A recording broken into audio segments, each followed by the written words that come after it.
Okay, कर दी मैंने recording चालू, ठीक है यस। देखो बेटा इधर, ये जो क्वेश्चन था एक्स और वाई तत्वों से मिलकर बना है, एक्स तो कहाँ है कॉर्नर पे है और वाई कहाँ है, तो मैंने बताया था वाई फलक पे है, तो फलक का केंद्र ये रहा, तो 6 फलक होते हैं। तो एक्स के लिए मैंने बताया था एक्स कितने होंगे, तो अपन ने बताया 8 कॉर्नर है और कितना भाग आएगा इसका 1/8 भाग, तो इसके लिए कितना परमाणु आएगा 1 परमाणु। वाई के लिए अपन ने बोला था 6 फलक है और इसका भाग कितना होता है 1/2 भाग, तो वाई के कितने परमाणु है 3।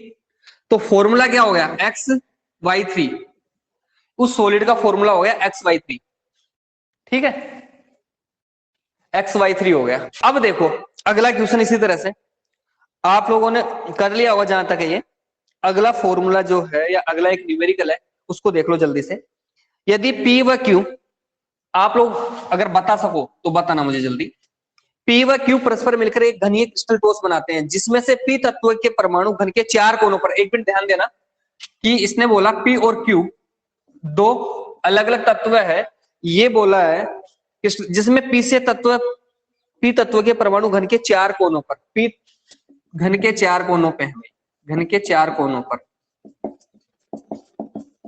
P तो, और तथा Q तत्व परमाणु घन के केंद्र में स्थित है। Q कहाँ है घन के केंद्र में, मतलब केंद्र कितने होते हैं एक ही होता है, घन के केंद्र में। और क्या बोल रहा है,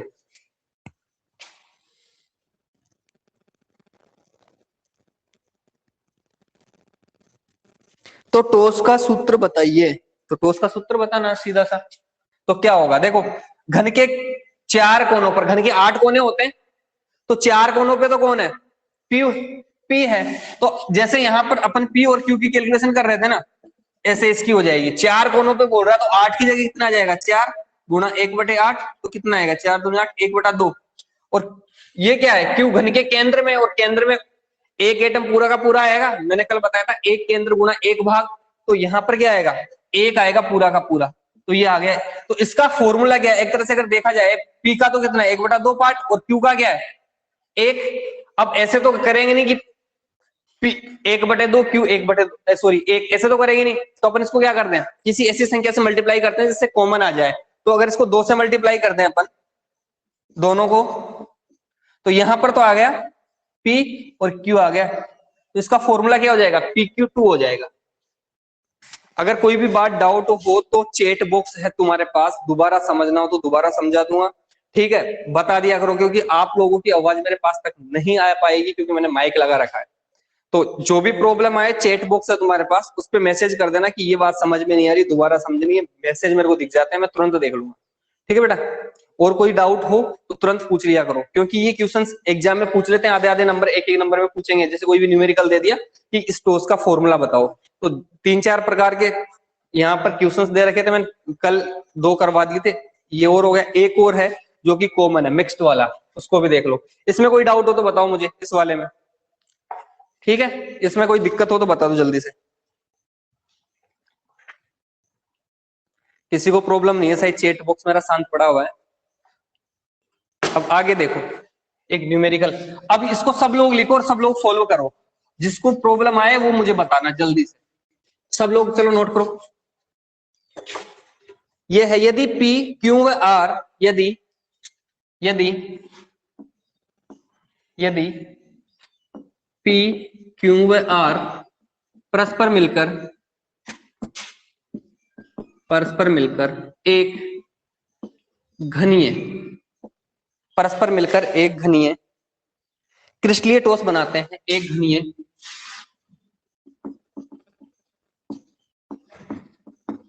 क्रिस्टलीय ठोस बनाते हैं, एक घनीय क्रिस्टलीय ठोस बनाते हैं, जिनमें से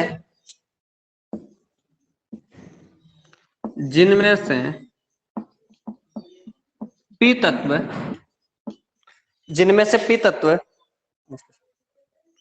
P तत्व के परमाणु, जिनमें से P तत्व के परमाणु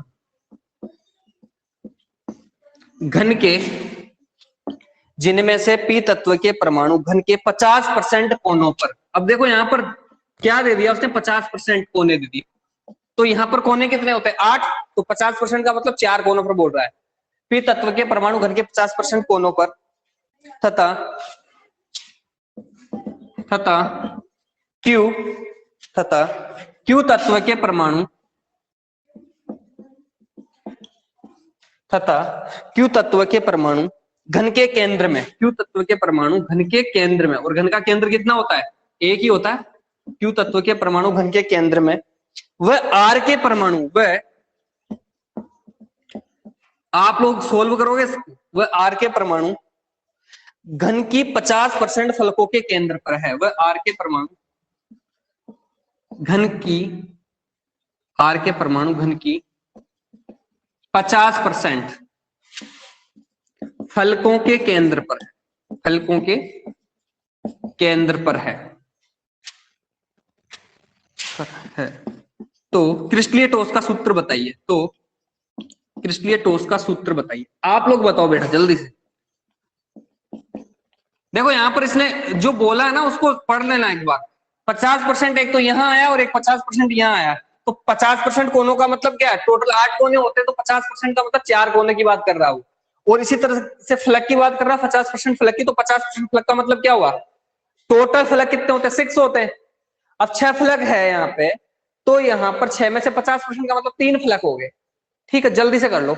आप लोगों को कैलकुलेट क्या करना, पी के कितने हैं, क्यू के कितने, आर के कितने। पी कहाँ है, क्यू कहाँ है, आर कहाँ है, जल्दी से कैलकुलेट करके फॉर्मूला लिख डालो।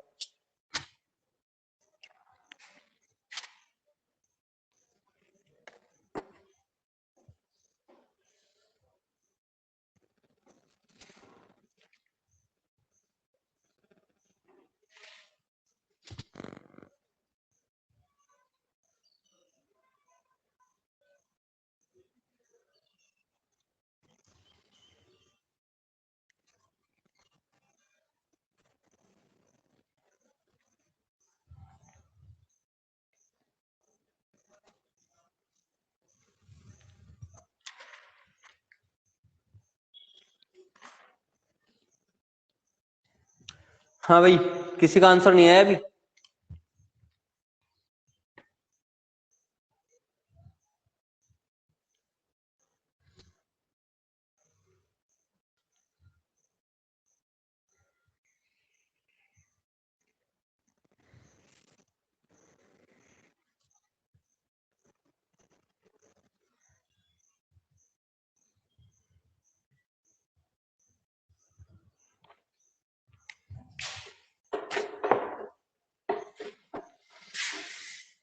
किसी का नहीं आएगा आंसर। हाँ विजय, नहीं निकला। देखो मैं बता देता हूँ बेटा जल्दी जल्दी। यदि पी क्यू आर परस्पर मिलकर एक घनी स्पीड को सुनाते हैं जिनमें से पी तत्व के परमाणु घर के 50% कोनों पर, तो टोटल कोने कितने होते हैं 8 होते हैं, तो पी के लिए अपन बोलेंगे 4 कोने, और कितना भाग आता है 1/8। कोने का 1/8 भाग ही तो लेते हैं, और 4 कोनों की बात कर रहा है 50%। अगर यहाँ पर टोटल ओनली 50% नहीं देता, कोनों पर बोलता, तो यहाँ पर आ जाता 8 गुणा 1/8। ठीक है, तो इसका तो ये हो गई कैलकुलेशन। क्यू के लिए देखो, क्यू तत्व के परमाणु घन के केंद्र में, तो घन का केंद्र कितना होता है एक ही होता है, तो यहाँ पर तो ये पूरा का पूरा ही रहेगा, 1 गुणा 1 करेंगे अपन, एक भाग होता है इसका, एक केंद्र एक भाग, तो इसका तो 1 आ गया है।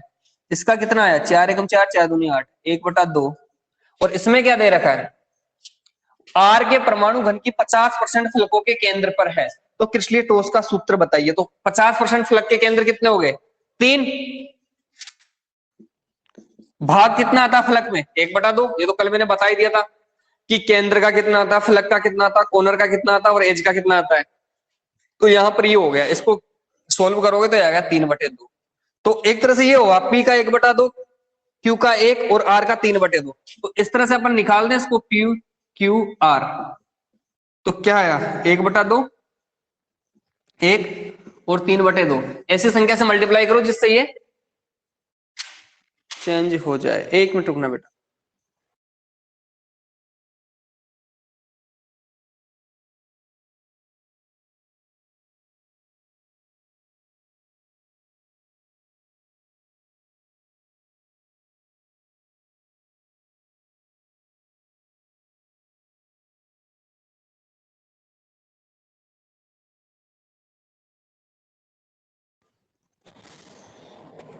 किसी ने निकाल लिया शायद ये है आंसर।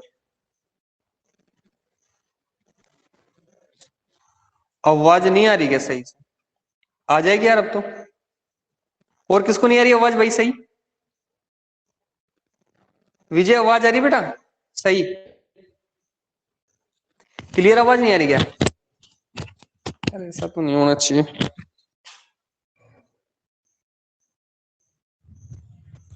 चलो आ जाएगी, अगर नहीं आ रही तो थोड़ा सा एक बार दोबारा लेफ्ट होके दोबारा जुड़ लो, आवाज तो आ जानी चाहिए। देखो एक बार इसको, पी क्यू आर 1/2 1 और 3/2, तो इसके लिए अपन कैलकुलेशन करेंगे तो क्या होगा, इसको अगर अपन मल्टीप्लाई करें, 2 से मल्टीप्लाई कर दो,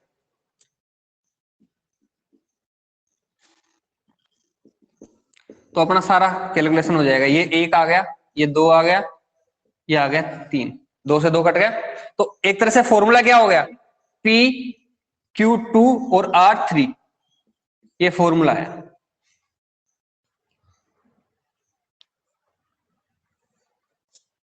P Q2 R3, ये अगर समझ में नहीं आया हो तो बताना मुझे, डाउट हो तो बता दो, या चलू आगे।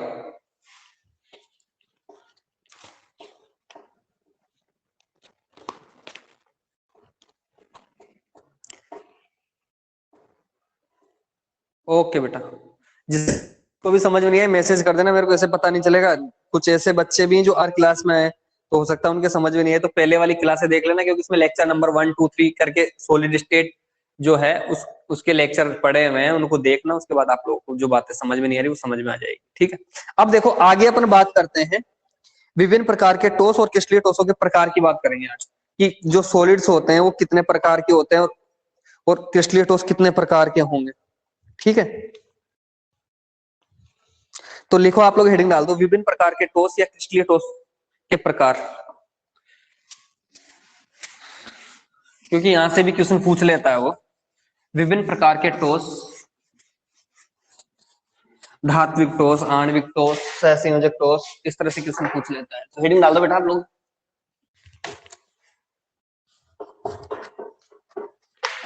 विभिन्न प्रकार के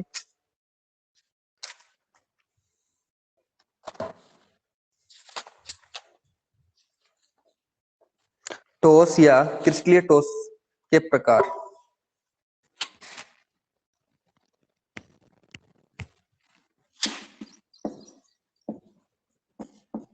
विभिन्न प्रकार के टॉस या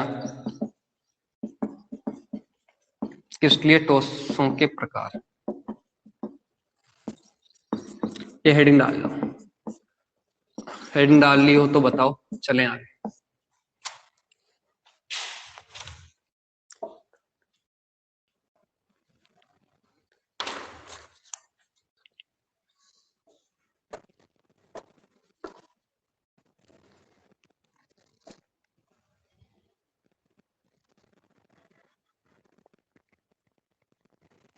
ठीक है, अब देखो इधर, विभिन्न प्रकार के टॉस या क्रिस्टलीय टॉसों के प्रकार। तो ये बोला जाता है कि अपन ने सबसे पहले मैंने बता दिया था क्रिस्टलीय टॉस क्या होते हैं, क्रिस्टलीय टॉस क्या होते हैं, कि अंतर बता दिए थे शुरुआत में क्रिस्टलीय टॉस और क्रिस्टलीय टॉसों में। अब यहाँ पर भी जो क्रिस्टलीय टॉस है वो भी विभिन्न प्रकार के होते हैं। तो ये बोला जाता है कि जो अणु होते हैं क्रिस्टलीय टॉसों के, उनके अंदर विभिन्न प्रकार के अंतर आणविक आकर्षण बल पाए जाते हैं। क्या पाए जाते हैं? अंतर आणविक आकर्षण बल। जैसे आप लोगों ने सुना होगा हाइड्रोजन बंध लंदन बल और प्रक्षेपण फोर्स होते हैं। तो कुछ बल तो मजबूती से बंधे होते हैं, कुछ थोड़े वीक होते हैं। तो विभिन्न प्रकार के अंतर आणविक आकर्षण बलों के आधार पर जो क्रिस्टलीय ठोस होते हैं वो 4 प्रकार के होते हैं। कितने प्रकार के होते हैं बेटा? 4 प्रकार के होते हैं। उन चारों प्रकारों के ठोसों के अंदर अलग अलग प्रकार के अंतर आणविक आकर्षण बल पाए जाते हैं। उसके आधार पर उनके अलग अलग एग्जाम्पल्स होंगे और उनकी प्रकृति भी अलग अलग होगी। कोई मुलायम होगा, कोई हार्ड होगा, कोई सॉफ्ट होगा, मतलब कठोर या मुलायम हो सकते हैं। तो किसके आधार पर अपन बोलेंगे कि इनके अंदर उपस्थित अंतर आणविक आकर्षण बलों के आधार पर इनके अंदर विभिन्न प्रकार के गुण पाए जाते हैं, जिससे ये अलग अलग प्रकार के होते हैं। तो आप लोगों ने हेडिंग डाल दी होगी विभिन्न प्रकार के टॉस या क्रिस्टलीय टॉसों के प्रकार। इसमें लिखो अंतर आणविक आकर्षण बल के आधार पर, अंतर आणविक आकर्षण बल के आधार पर, अंतर आणविक आकर्षण बल के आधार पर क्रिस्टलीय टॉस पर क्रिस्टलीय ठोस चार प्रकार के होते हैं। क्रिस्टलीय ठोस चार प्रकार के होते हैं।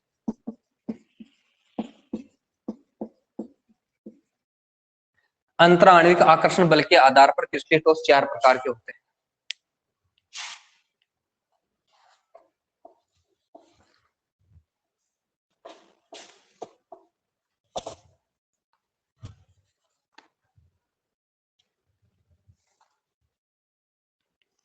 चार प्रकार के होते हैं। ठीक है, लिख लिया होगा आप लोगों ने, अंतराणविक आकर्षण बल के आधार पर क्रिस्टलीय ठोस चार प्रकार के होते हैं। अब देखो चार प्रकार के कौन कौन से होते हैं। एक छोटी सी टेबल बनाऊंगा मैं।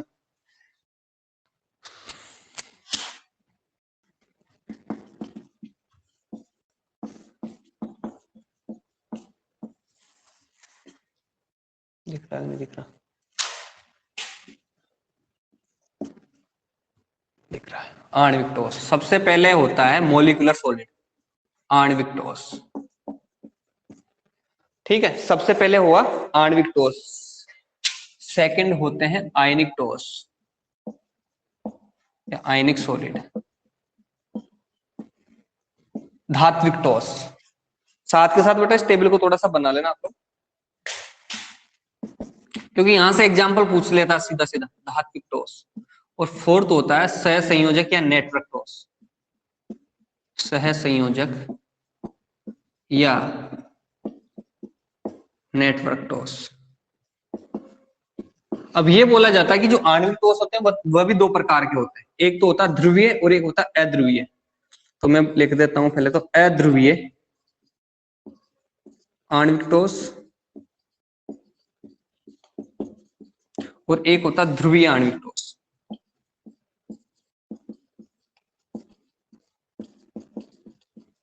एक बार बना लो जल्दी से इसको।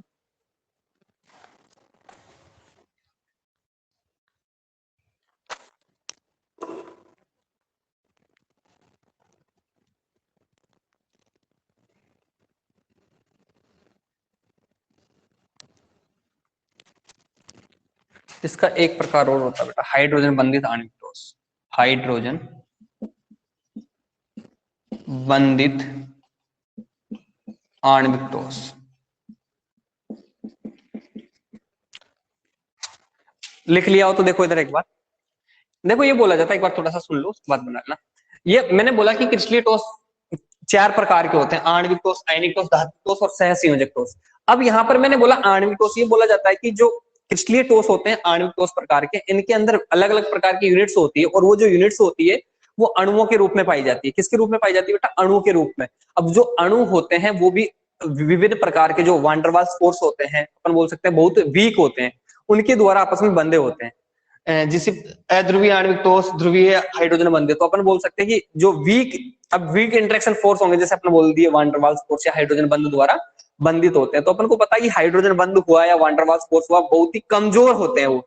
और जब ये कमजोर होंगे तो इनके गलनांक और क्वथनांक के मान भी बहुत कम होंगे। क्या बोला मैंने?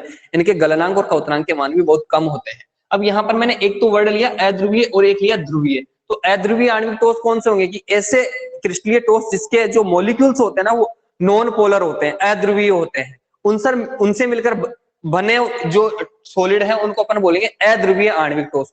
और जो ध्रुवीय अणु है उनसे मिलकर जो सॉलिड बनता है उसको अपन बोलते हैं ध्रुवीय आणविक ठोस। और यहाँ पर हाइड्रोजन बंधित आणविक ठोस का मतलब है कि जिन अणुओं के अंदर हाइड्रोजन बंध पाए जाते हैं, उनसे जो अणु बनते हैं, हाइड्रोजन बंध पाए जाते हैं, उनसे जो अणु बनते हैं, वो जो सॉलिड्स होते हैं उनको अपन बोलेंगे हाइड्रोजन बंधित आणविक ठोस। और हाइड्रोजन बंधित कौन से होते हैं?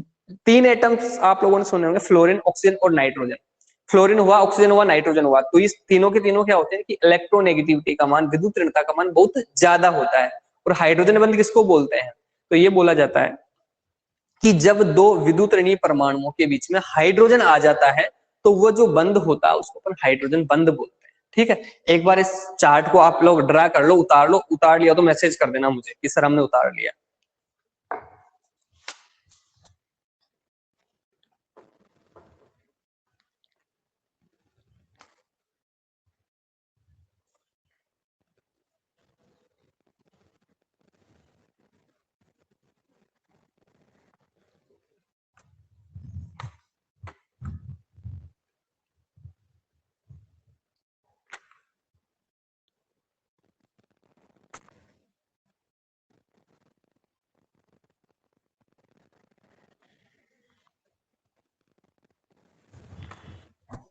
ठीक है ना। एग्जाम्पल्स और लिख लो साथ में, इनके जो एग्जाम्पल्स है वो कौन से होते हैं अध्रुवीय के अंदर, जैसे H2 हुआ, I2 हुआ, सब सॉलिड है ये।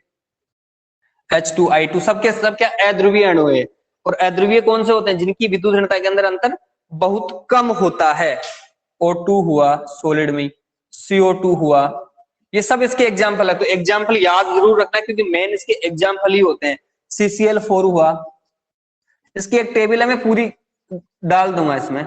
ये तो होते हैं अध्रुवीय। और ध्रुवीय कौन से होते हैं, जैसे HCl है, इनके अंदर देखो हाइड्रोजन और Cl है, दोनों के दोनों अलग अलग इलेक्ट्रोनेगेटिविटी है, तो ये ध्रुवीय हो जाएगा। H+ और Cl- के अंदर एक पे पॉजिटिव चार्ज होता है और एक पे नेगेटिव चार्ज होता है, तो अपन बोलते हैं ये ध्रुवीय होते हैं। इसी प्रकार से इसका एक एग्जाम्पल और CH-Cl3 उदाहरण ही है ना, ये उदाहरण जरूर लिखो बेटा। और कुछ याद रहे चाहे नहीं रहे, पर ये याद होने चाहिए। इनके अंदर विभिन्न प्रकार के फोर्स भी पाए जाते हैं, उनको भी मैं बता देता हूँ। SO2 हो गया, NH3 तो इसमें आ जाएगा हाइड्रोजन वाले।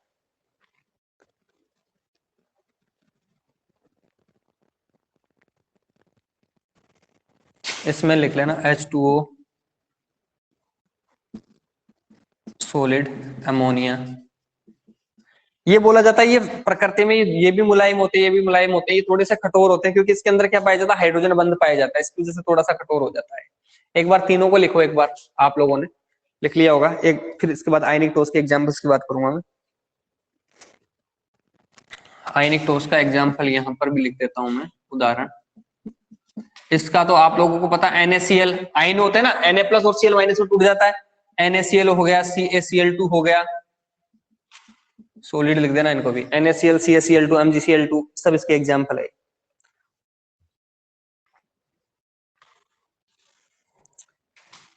MgCO3 और CaCO3 ये एग्जाम्पल है इसके। NaCl, CaCl2, MgCO3 और CaCO3। Carbonate, magnesium carbonate, calcium carbonate, ये आयनिक ठोस के एग्जाम्पल हो गए। क्योंकि एग्जाम में यहां से ही पूछता है वो, और बाकी चीजें नहीं पूछता, इसके गलनांक कौतनांक वगैरह। इसकी एक टेबल है, उस पूरी टेबल को मैं एक बार जो इसमें स्टडी मटेरियल होता है उसमें भेज दूंगा, आपको मिल जाएगी वो टेबल। तो एग्जाम्पल लिखते चलो बेटा। अब देखो धात्विक ठोस के एग्जाम्पल, धात्विक ठोस के अंदर तो कौन आएंगे, जो धातु होते हैं ना, वह कॉपर हुआ, Ag हुआ, Pt हुआ, ये इसके एग्जाम्पल है धात्विक ठोस के। जो सॉलिड्स होते हैं वो इसके एग्जाम्पल में आएंगे। Fe हुआ, सब इसके एग्जाम्पल। आप लोगों को कुछ नहीं, सिर्फ एग्जाम्पल याद रखना दिमाग में बस।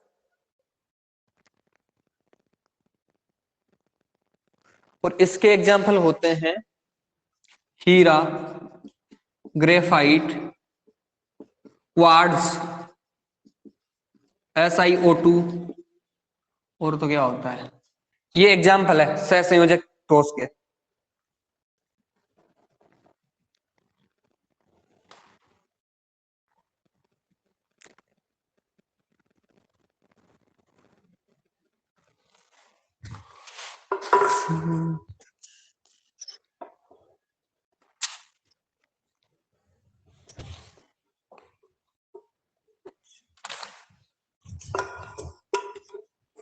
Bn बोरोन नाइट्राइड, सिलिकॉन, ये इसके एग्जाम्पल है बेटा सहसंयोजक ठोस के। ये एग्जाम्पल याद रखना क्योंकि एग्जाम में यहां से पूछे जाते हैं, क्योंकि क्वेश्चंस में बताऊंगा कैसे कैसे पूछेगा। क्वेश्चन ऐसे पूछेगा निम्न में से आयनिक ठोस कौन सा है, एक एग्जाम्पल इसका दे देगा, एक इसका दे देगा, एक इसका दे देगा, तो पहचानना है कि आयनिक ठोस कौन सा है। धात्विक ठोस कौन सा है, तो एक एग्जाम्पल ये दे देगा, बाकी ये दे देगा। तो आप लोगों को पता होना चाहिए जैसे आणविक ठोस, आणविक ठोस तीन प्रकार के थे, कौन कौन से। आणविक ठोस के लिए मैंने बताया अध्रुवीय, ध्रुवीय और हाइड्रोजन बंधित आणविक ठोस। तो अध्रुवीय आणविक ठोस कौन से होते हैं, तो ये बोला जाता है अध्रुवीय आणविक ठोस वे होते हैं जिनके अंदर जो मॉलिक्यूल्स होते हैं वो नॉन पोलर मॉलिक्यूल्स होते हैं, और इनके बीच में ये बोला जाता है कि जो फोर्स होता है, प्रक्षेपण बल होता है, लंदन बल होता है, बहुत वीक होते हैं। तो अपन बोल सकते हैं ये मुलायम होते हैं, विद्युत के कुचालक होते हैं ये वाले।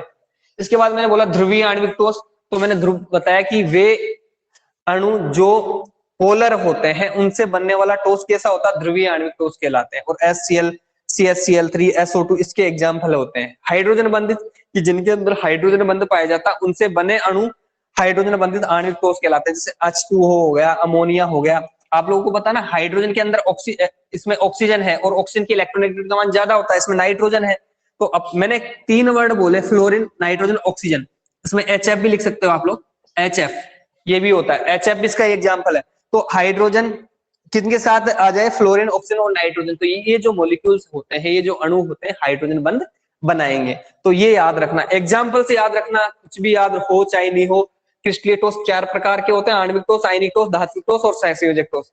फिर यहाँ पर आप लोगों ने देखा आणविक ठोस भी 3 प्रकार के होते थे, ध्रुवीय, अध्रुवीय और हाइड्रोजन बंधित आणविक ठोस। एग्जाम्पल सबके याद होने चाहिए, सबको कैसे भी करके, क्योंकि अगर यहाँ से मैं आप लोगों को एक टेस्ट लेना चाहूँ ना, तो इस इतने से चार्ट में से 10 क्वेश्चन बन जाएंगे इसमें से।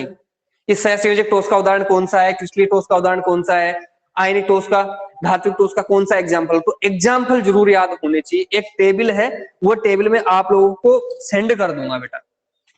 अब कुछ की पॉइंट्स है, उनको लिखते चलो। इनको मिटा दूं, एक बार मैसेज कर दो कोई भी जिसने लिख लिया हो चैट बॉक्स में जल्दी से। तुम्हारा मैसेज, हाँ आया मैसेज किसी का, ये विजय ही भेजता मैसेज, और तो कोई करता नहीं है भाई।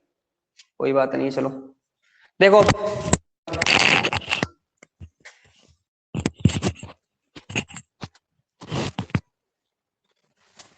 आणविक ठोस हो गए। अब कुछ की पॉइंट्स है, उनको लिख लो, क्योंकि उनसे आप लोगों को ये पता चलेगा कि वहां से कोई क्वेश्चन आ जाए तो अपन आराम से लिख सकते हैं। इस तरह से स्टार लगा लगा के लिख लेना उन पॉइंट्स को।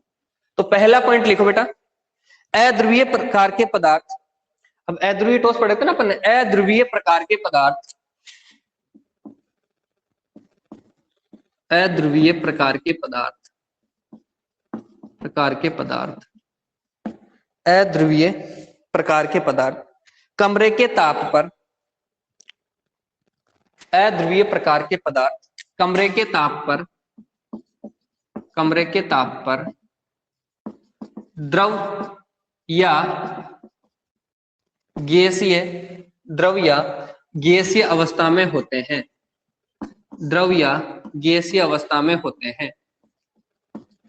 अध्रुवीय प्रकार के पदार्थ कमरे के ताप पर द्रव या गैसीय अवस्था में होते हैं, द्रव या गैसीय अवस्था में होते हैं कमरे के ताप पर, परंतु कमरे के ताप से कम ताप पर, परंतु कमरे के ताप से निम्न ताप पर ये ठोस होते हैं। तो बात याद रखना, ध्रुवीय सॉरी अध्रुवीय प्रकार के जो पदार्थ होते हैं कमरे के ताप पर तो कैसे होते हैं, द्रव या गैसीय अवस्था में होते हैं, परंतु उससे जैसे कम टेम्परेचर मिलेगा रूम टेम्परेचर से, इनकी प्रकृति कैसी हो जाएगी, सॉलिड हो जाएगी, ठोस होते हैं। लिख लिया हो तो बताना, अगला पॉइंट लिखता जा रहा हूं मैं।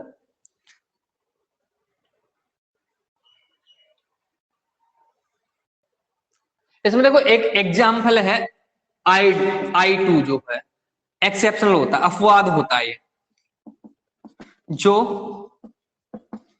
कमरे के ताप पर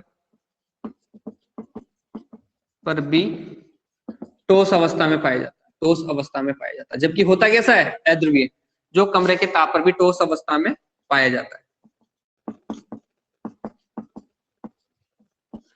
याद रखना। और साथ में आयोडीन के साथ साथ एक नेप्थेलिन और होता है, ये भी पाया जाता है। आयोडीन व नेप्थेलिन अपवाद है, ये अध्रुवीय ठोस होते हैं, परंतु अध्रुवीय के साथ साथ क्या है, 4 मैसेज किसके आगे भाई, ओके बेटा। तो आयोडीन और नेप्थेलिन क्या है, अध्रुवीय ठोस होते हैं, परंतु ये कमरे के ताप पर सॉलिड होते हैं। जबकि बाकी जितने भी क्रिस्टलीय ठोस जो है, सॉरी अध्रुवीय प्रकार के जो पदार्थ होते हैं, वो रूम टेम्परेचर पर क्या होते हैं, द्रव या गैसीय अवस्था में पाए जाते हैं। अगला पॉइंट लिखो बेटा,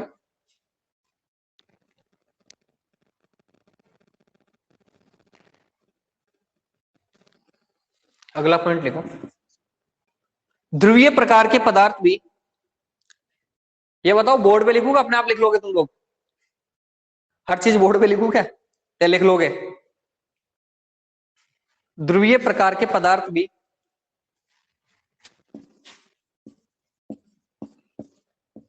ध्रुवीय प्रकार के पदार्थ भी कमरे के ताप पर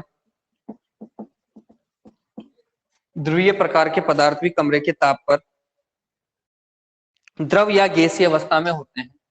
ताप पर द्रव या गैसीय अवस्था में होते हैं, अवस्था में होते हैं। ध्रुवीय प्रकार के पदार्थ भी कमरे के ताप पर द्रव या गैसीय अवस्था में होते हैं, जबकि कमरे के ताप से निम्न ताप पर जबकि कमरे के ताप से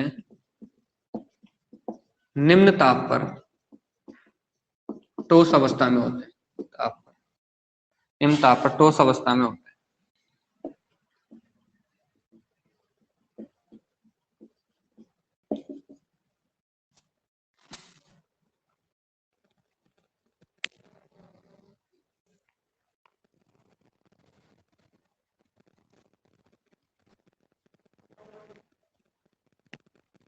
लिख लिया बेटा यहां तक?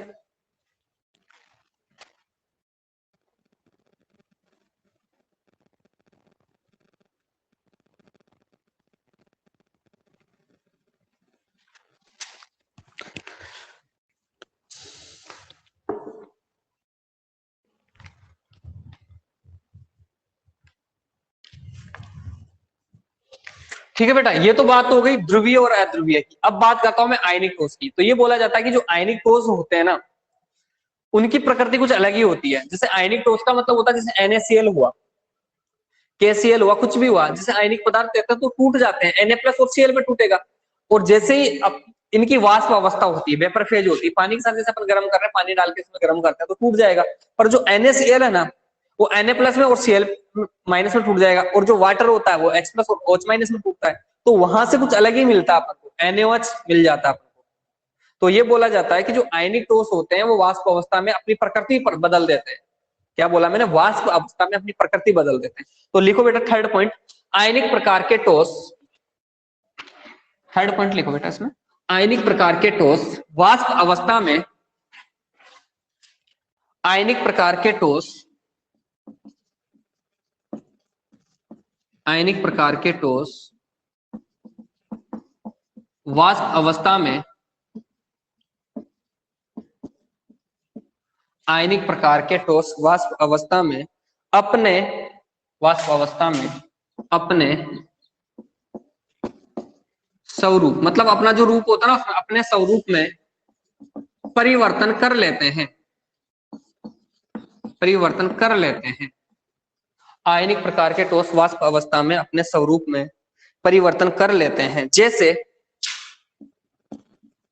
जैसे NaCl वाष्प अवस्था में, जैसे NaCl वाष्प अवस्था में NaOH एवं HCl, जैसे NaCl वाष्प अवस्था में NaOH एवं HCl के रूप में होता है, NaOH एवं HCl के रूप में होता है।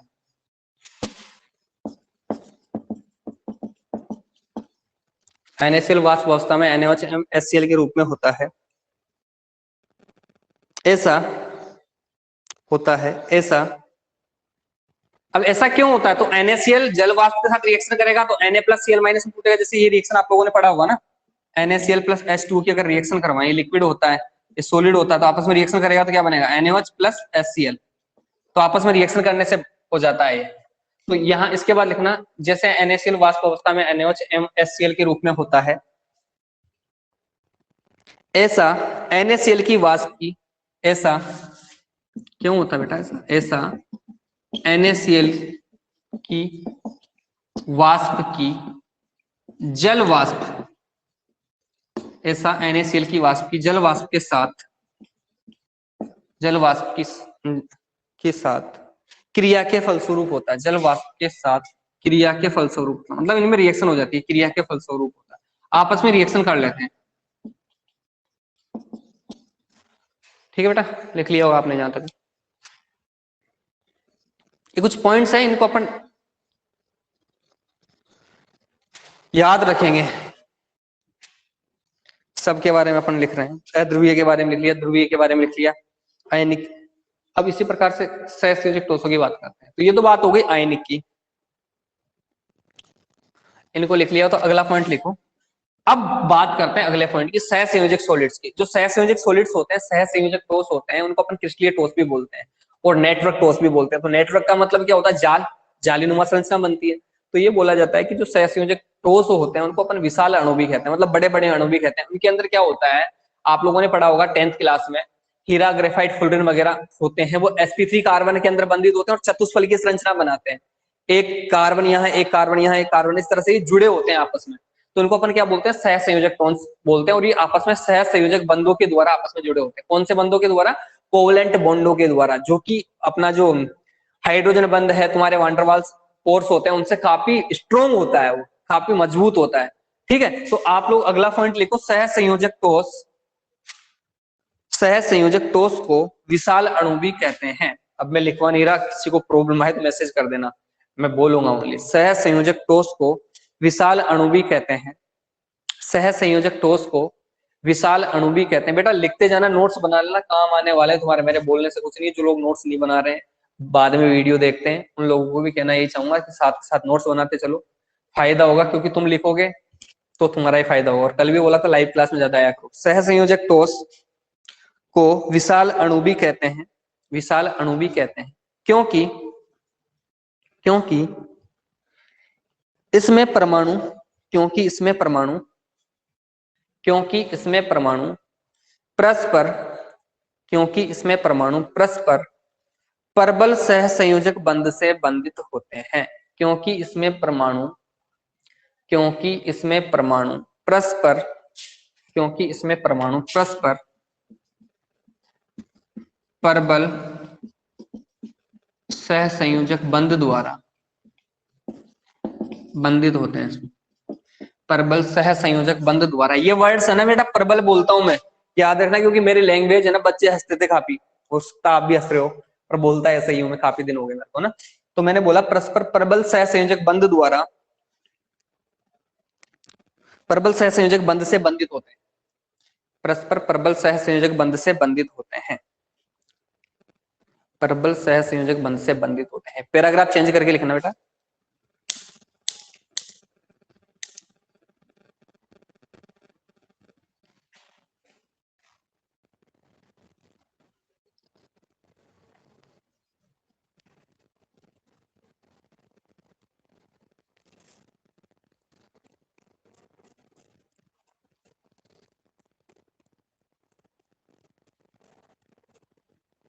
लिखो इसमें आगे।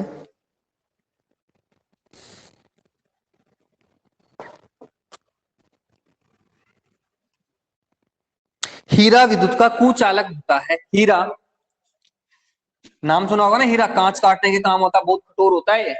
हीरा विद्युत का कुचालक होता है। हीरा विद्युत का कुचालक मतलब इसके अंदर लाइट का फ्लो नहीं होता। अब लाइट का फ्लो क्यों नहीं होता वो भी अपन अभी जानेंगे। हीरा विद्युत का कुचालक होता है क्योंकि इसमें प्रत्येक कार्बन परमाणु क्योंकि इसमें प्रत्येक कार्बन परमाणु sp3 संकृत अवस्था में होता है। क्योंकि इसमें प्रत्येक कार्बन परमाणु sp3 संकृत अवस्था में होता है।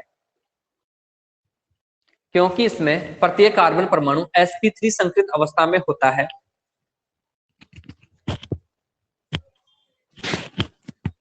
क्योंकि इसमें प्रत्येक कार्बन परमाणु sp3 संकृत अवस्था में होता है, जिसके चारों ओर जिसके चारों ओर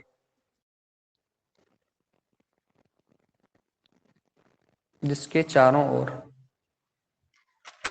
चारों संयोजी इलेक्ट्रॉन, कार्बन के अंदर 4 संयोजी इलेक्ट्रॉन होते हैं ना, जिसके चारों ओर चारों संयोजी इलेक्ट्रॉन, वैलेंस इलेक्ट्रॉन, जिसके चारों ओर चारों संयोजी इलेक्ट्रॉन बंध निर्माण में भाग लेते हैं। मतलब बंध बना लेते हैं। जब बंध बना लेंगे तो फ्री है ही नहीं, और जब फ्री नहीं होगा कोई भी इलेक्ट्रॉन तो विद्युत का चालन कैसे करेगा। जब यही तो बोलते हैं ना, विद्युत का चालन कहाँ होता है? जहां इलेक्ट्रॉन फ्री अवस्था में पाए जाते हैं, मुक्त अवस्था में पाए जाते हैं। तो यहाँ पर जो चारों के चारों इलेक्ट्रॉन होते हैं वो क्या करते हैं? बंधित अवस्था में पाए जाते हैं। जब इलेक्ट्रॉन बंध जाएंगे तो जाएंगे ही नहीं और विद्युत का चालन नहीं कर पाएंगे। तो मैंने बोला जिसके चारों ओर चारों संयोजी इलेक्ट्रॉन बंध निर्माण में भाग लेते हैं, बंध निर्माण में भाग लेते हैं, अतः बंध निर्माण में भाग लेते हैं अतः अतः कोई भी इलेक्ट्रॉन मुक्त अवस्था में नहीं होता। अतः कोई भी इलेक्ट्रॉन मुक्त अवस्था में नहीं होता। अतः कोई भी इलेक्ट्रॉन मुक्त अवस्था में नहीं होता। बेटा जो आज जैसे विदेश कटारा आया, बहुत बढ़िया ना, रेगुलर क्लास लेना बेटा। इस चैप्टर जैसे स्टार्ट हो, और बाकी जो बच्चे हैं उनको भी बोला करो, तुम लोग, तुम्हारे जो फ्रेंड्स वगैरह हैं। एक मणिलाल यादव ने भी कल शायद रिक्वेस्ट सेंड की थी, पर उसने ऑनलाइन क्लास ज्वाइन नहीं की। अतः कोई भी इलेक्ट्रॉन मुक्त अवस्था में नहीं होता है। ये बात हो गई हीरे की। मुक्त हीरा बहुत कठोर होता है। नीचे एक लाइन ये भी लिख देना, हीरा बहुत कठोर होता है। हीरा बहुत कठोर होता है, कठोर ऐसे हार्ड। हीरा बहुत कठोर होता है। अब पैराग्राफ चेंज करके ग्रेफाइट के बारे में लिख लो जल्दी से कुछ बातें। पैराग्राफ चेंज कर लेना। ग्रेफाइट में परंतु ग्रेफाइट में प्रत्येक कार्बन परमाणु परंतु ग्रेफाइट में प्रत्येक कार्बन परमाणु sp2 संकृत अवस्था में होता है। परंतु ग्रेफाइट में प्रत्येक कार्बन परमाणु sp2 संकृत अवस्था में होता है। परंतु ग्रेफाइट में प्रत्येक कार्बन परमाणु sp2 संकृत अवस्था में होता है। sp3 sp2, तो ये sp2 में होता है, और sp2 के अंदर 3 इलेक्ट्रॉन भाग लेंगे, एक इलेक्ट्रॉन फ्री रहेगा, जिसकी वजह से विद्युत का सुचालक होगा। परंतु ग्रेफाइट में प्रत्येक कार्बन परमाणु sp3 संकृत अवस्था में होता है। कौन से संकरण में? sp2। याद रखना, हीरे में sp3 और ग्रेफाइट में sp2, जिससे 4 में से 3 इलेक्ट्रॉन, तो 4 इलेक्ट्रॉन होते हैं वैलेंस इलेक्ट्रॉन, अब sp2 संकरण है तो 3 इलेक्ट्रॉन भाग लेंगे, जिससे 4 में से 3 इलेक्ट्रॉन तो बंध निर्माण में भाग लेते हैं। जिससे 4 में से 3 इलेक्ट्रॉन तो बंध निर्माण में भाग लेते हैं। 3 इलेक्ट्रॉन तो बंध निर्माण में भाग लेते हैं, परंतु शेष एक इलेक्ट्रॉन प्रत्येक कार्बन परमाणु पर परंतु शेष एक इलेक्ट्रॉन प्रत्येक कार्बन परमाणु पर मुक्त अवस्था में होता है। प्रत्येक कार्बन परमाणु पर मुक्त अवस्था में होता है, जो स्वतंत्र गति करता है। मतलब स्वतंत्र मतलब फ्री मूवमेंट करता है, जो स्वतंत्र गति करता है, जिसके कारण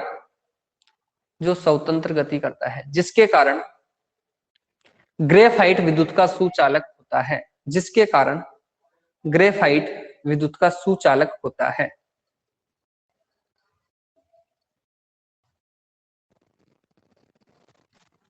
जिसके कारण ग्रेफाइट विद्युत का सुचालक होता है। अब आप लोगों ने सुना होगा कि जो ग्रेफाइट होता है ना, उसके अंदर लेयर्स होती है, परतें होती है, और ग्रेफाइट का उपयोग पड़ा होगा स्नेहक के रूप में, लुब्रिकेंट्स के रूप में, कि उनकी जो लेयर्स होती है आपस में खिसक जाती है।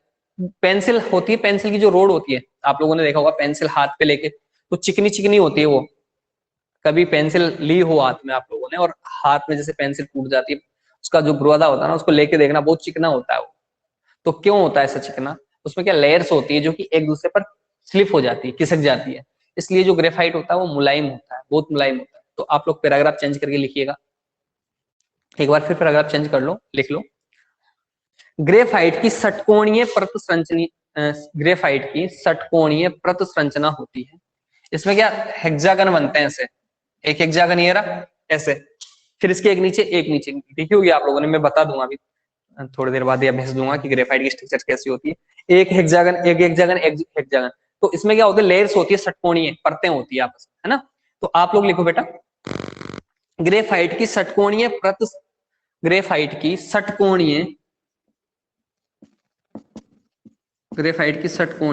संरचना होती है। ग्रेफाइट की षटकोणीय प्रतीय संरचना होती है, जिनके मध्य दुर्बल वांडरवाल आकर्षण बल होता है। जिनके मध्य दुर्बल वांडरवाल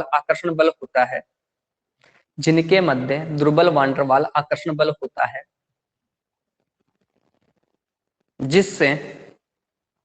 जिससे ये परतें आसानी से, जिससे ये परतें आसानी से एक दूसरे पर फिसल सकती है, जिससे ये परतें आसानी से एक दूसरे पर फिसल सकती है, जिससे ये परतें आसानी से एक दूसरे पर फिसल सकती है, फिसल सकती है, जिसके कारण ग्रेफाइट, जिसके कारण ग्रेफाइट मुलायम व चिकना होता है, जिसके कारण ग्रेफाइट मुलायम व चिकना होता है, मुलायम व चिकना होता है। अतः इसे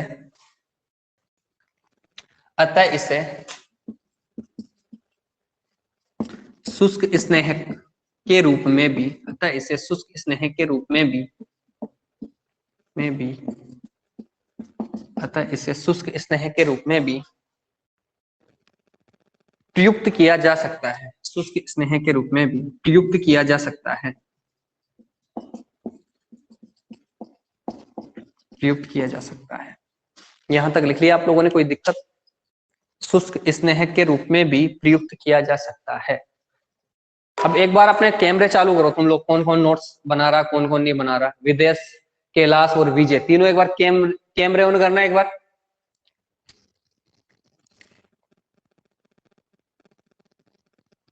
आता कि नहीं आता कैमरा ऑन करना? विजय को तो आता है, चलो विजय तो लिख रहा है। कैलाश और विदेश, तुमको नहीं आता बेटा कैमरा ऑन करना? देखो विजय ने तो कर रखा है। कैलाश और विदेश दोनों, मैसेज आया किसी का? तो करो एक बार, कैमरा ऑन करो अपना, देखो तो सही मेरे को, मैं तुमको दिख रहा हूं, तुम मुझे देखो एक बार, करके देखना, देखे।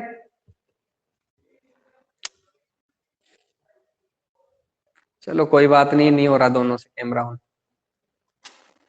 ठीक है, पढ़ते रहो, बाकी कल पढ़ेंगे ना, आज के लिए इतना ही काफी। ठीक है बेटा, और कोई बात हो तो पूछ लिया करो। और नोट्स, जो नोट्स बना विजय अभी ग्रुप में डाल देना, आज के नोट्स जो बनाए हैं वो वाले।